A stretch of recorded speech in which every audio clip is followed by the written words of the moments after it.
નેતાજી સુભાષચંદ્ર બોઝને 127મી જન્મ જયંતિ નિમિત્તે પુષ્પાંજલિ અર્પણ કરવામાં આવી।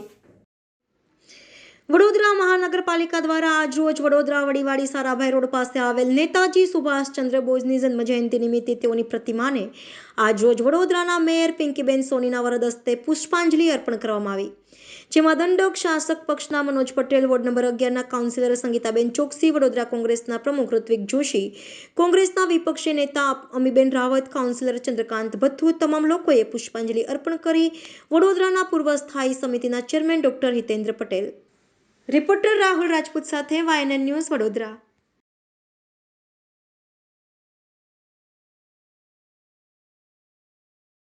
तुम मुझे खून दो मैं तुम्हें आज़ादी दूंगा અને જય હિન્દ જેવા સૂત્રો આપનાર નેતાજી સુભાષચંદ્ર બોઝ જે રાખમાંથી પણ રાષ્ટ્રનું સર્જન કરનાર મહાન વિભૂતિઓમાંના એક મહાન વિભૂતિ હતા।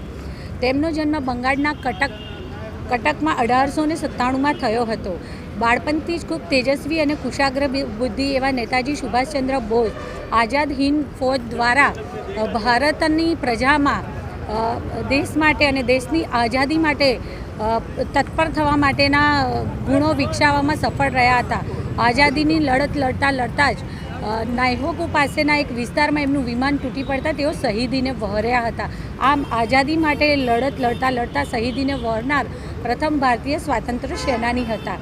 નેતાજીના જીવનમાંથી એમની નિડરતા, સાહસિકતા અને પરાક્રમ જેવા ગુણો અપનાવશે આજના યુવાનો, તે જ ખરા અર્થમાં આપણા યુવાનોની નેતાજી સુભાષચંદ્ર બોઝને સાચા અર્થમાં શ્રદ્ધાંજલિ હશે। सुभाष चंद्र बोस की आज जन्म जयंती है અને એના ઉપલક્ષ્યમાં આજે કોર્પોરેશન તરફથી જે કાર્યક્રમ થાય છે એ કાર્યક્રમના ભાગરૂપે એમને ફુલાર ચડાવવા માટે કોર્પોરેશનના બધા ચૂંટાયેલા પ્રતિનિધિઓ અહીંયા હાર ચડાવવા આવે છે। સવાલ એટલો જ છે કે આઝાદીના લડવૈયાએ પોતાનું સર્વોચ્ચ ન્યોછાવર કરી દીધું પણ કોઈ પબ્લિસિટી નહીં કરી। આઝાદી લડવૈયા આ દેશના માટે કંઈક કરી ગયા છે।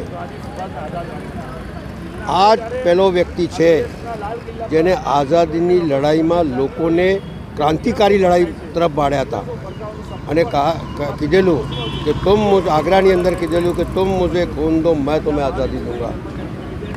એ ક્રાંતિકારી શબ્દો અને સાથે સાથે આ દેશની આઝાદી માટે એક ફૌજ બનાવી, આઝાદ હિન્દ ફૌજ, અને સૌથી પહેલાં મહિલાઓની તાકાતને ઓળખી અને મહિલા વિંગ બનાવી, જેને ઝાંસી કી રાની તરીકે વિંગ બનાવી।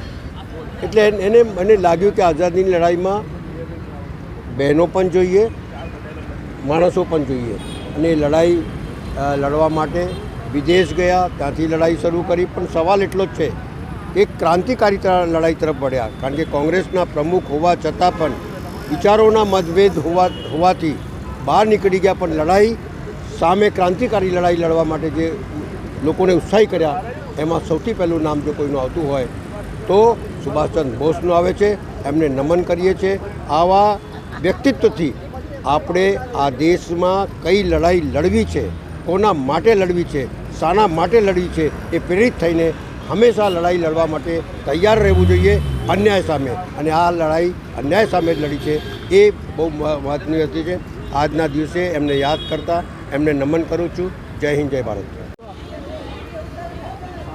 સ્વતંત્ર સંગ્રામના સેનાની, આઝાદ હિન્દ ફૌજના સ્થાપક સુભાષચંદ્ર બોઝની આજે જન્મજયંતિ નિમિત્તે અહીંયા એમની પ્રતિમાને ફૂલહારના કાર્યક્રમ રાખવામાં આવ્યો હતો। સુભાષચંદ્ર બોઝ એક મહાન વિભૂતિ કે જેમને આપણા દેશ માટે જે શહીદી વહોરી એ આજે પણ આખા દેશમાં સુભાષચંદ્ર બોઝને યાદ કરવામાં આવે છે। આ એ સુભાષચંદ્ર બોઝ હતા કે જેમને મહાત્મા ગાંધી, જેમને આપણે બાપુ કહીએ છીએ, એમને રાષ્ટ્રપિતા તરીકેનું બિરુદ એ સુભાષચંદ્ર બોઝે આપ્યું હતું। એમને જે 4 બટાલિયન બનાવી હતી એ 4 બટાલિયનના નામ પણ નહેરુ, ગાંધી, સુભાષને આઝાદ રાખ્યા હતા।